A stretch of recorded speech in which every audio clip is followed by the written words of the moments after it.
and this is my 4th year in ACP art, and it's my 2nd year in AP art.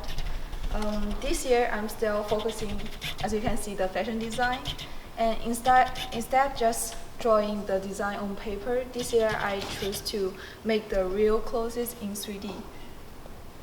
And we just started a few weeks ago, and these are some pieces that I have complete. So this year we started with a challenge to use 100 cards to make art on our theme.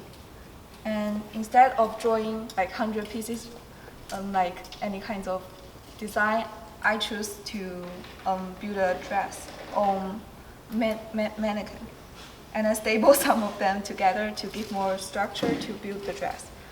Because this is not made by fabric, so it looks more like sculpture instead of the real dress, which is what I wanted, because I want to make a dress that is really dramatic, and I always like the clothing to have some stories behind it. Yeah. And this is the second one.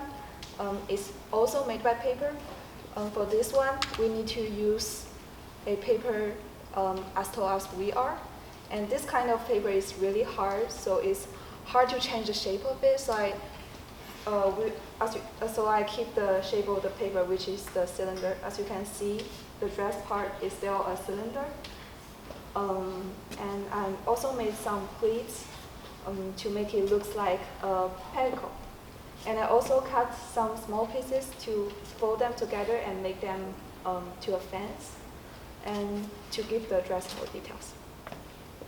And these two pieces are the third one.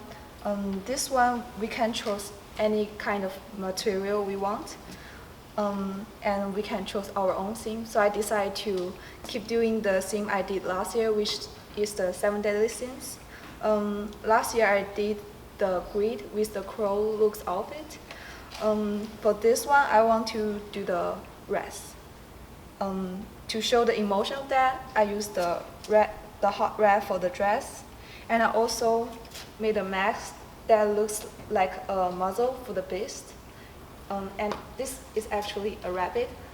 You can see these 2 ears, and I want to use the rabbit as a symbol for a creature whose inner nature, like the anger, isn't showing its apparent gentle demeanor. It's like bipolar in a way. Thank you.